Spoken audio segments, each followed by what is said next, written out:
Buenas, bienvenidos a nuestra clase de microbiología. Les saluda la profesora María Lidia Aranda. En el día de hoy estaremos hablando sobre las bacterias, recordando que son los primeros seres vivos de la Tierra, procariotes de carácter unicelular. Algunos tienen flagelos, se multiplican principalmente por lo que conocemos como fisión binaria y la mayoría presenta una pared de peptidoglicano asociada a la estructura celular. El intercambio genético en las bacterias se puede dar por dos procesos: transformación o transducción. Como podemos ver en este ejemplo de una célula procariota, todas las bacterias tienen material genético disperso dentro del citoplasma, poseen una membrana celular y luego poseen una pared celular que, de acuerdo al contenido bioquímico, va a clasificarlas en gram positivas o gram negativas. Presenta ribosomas responsables de la formación proteica. Poseen mesosomas, pequeñas entradas de la membrana celular, y la gran mayoría de ellas presenta flagelos que colaboran con su movilidad.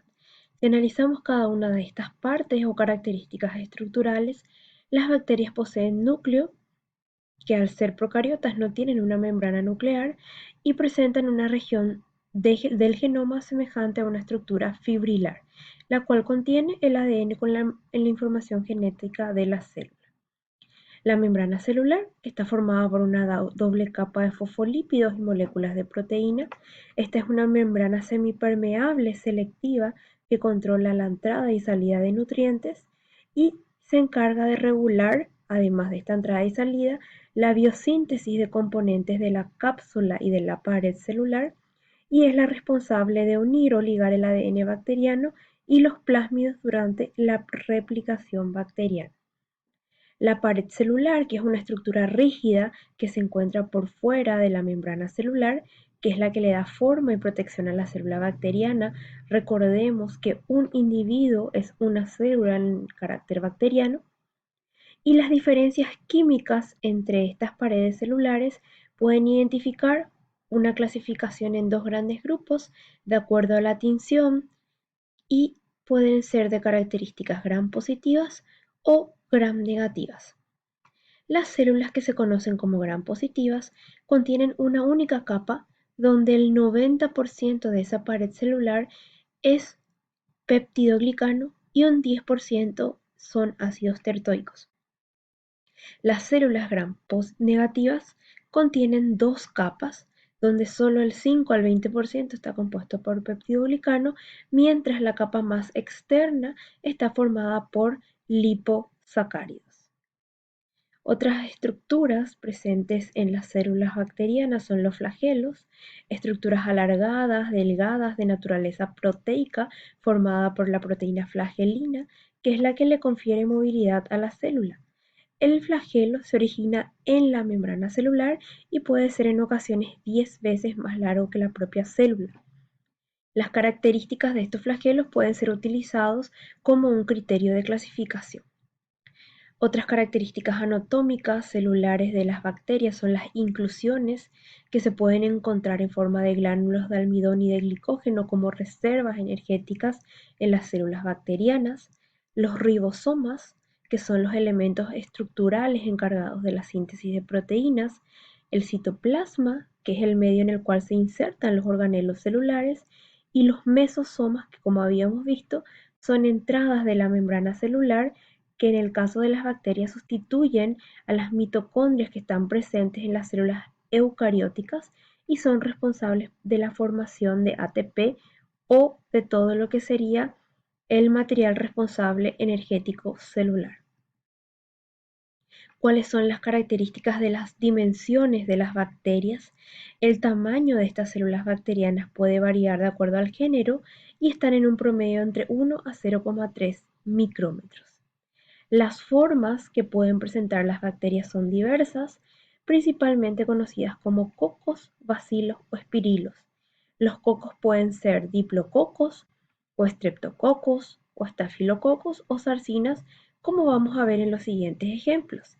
En este caso vemos cocos, streptococcus formando una línea, bacilos, espirilos semejantes a una espiral y vibrios, que son las diferentes formas bacterianas. Aquí podemos observar diplococos, aquí podemos observar cocos en general, aquí podemos observar streptococcus y en este caso estamos observando bacilos.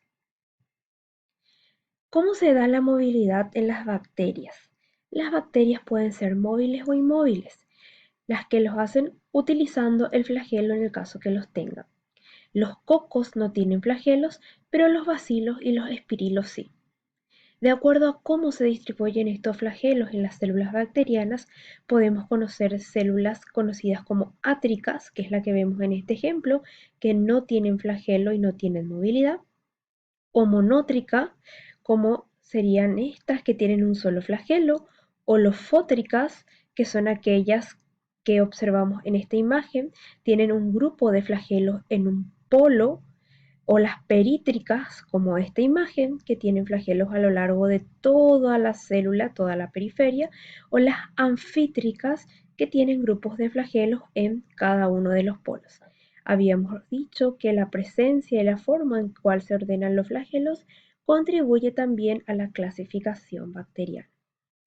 Algunos factores físicos que afectan el crecimiento de las bacterias vamos a estar dialogando a continuación. El primero de ellos es la temperatura. Las condiciones de temperatura para el crecimiento de las bacterias son diversas dependiendo de cada especie. Es decir, las bacterias pueden ser psicrófitas, que son aquellas que se desarrollan entre 0 y 20 grados, pero tienen la temperatura óptima a los 0 grados. Viven principalmente en zonas de Ártico y Antártico. Las mesófilas, que viven entre 15 y 45 grados. En este grupo se encuentran los principales patógenos animales, humanos y vegetales. Las termófilas entre 45 y 65 grados. En este rango podemos identificar a las bacterias que forman parte de la formación de compost, de enos y también que viven en tuberías. Y luego bacterias hipertermófilas que pueden vivir en un rango entre 55 y 113 grados y viven principalmente en zonas volcánicas. Otro factor físico que afecta el crecimiento bacteriano es la presencia de oxígeno, de acuerdo a si necesitan o no su presencia para poder vivir. Es así que podemos identificar bacterias aeróbicas que necesitan oxígeno para vivir, las anaeróbicas que crecen en ausencia de oxígeno, las anaeróbicas facultativas que crecen en la presencia o ausencia de oxígeno independientemente, y las microaeróbicas que crecen en presencia de cantidades pequeñas de oxígeno libre. Otro factor que afecta el crecimiento bacteriano es el pH, siendo el pH óptimo 7, con un rango de desarrollo de 4 a 9, pudiendo clasificarse en acidófilas con un pH por debajo de 7, neutrófilas un pH cercano a 7 y alcalófilas un pH por encima del valor 7. También existen sustancias que pueden producir trastornos celulares actuando como bactericidas, tal es el caso de las bases, también la presencia de óxidos, hidróxidos y por sobre todo carbonatos, o los ácidos como los cítricos, málico, fosfórico, metales pesados como plata, mercurio y cobre, el cloro principalmente en la forma de hipoclorito, ioduros, fluoruros, alcoholes entre el 50 y el 70%, así como jabones y detergentes.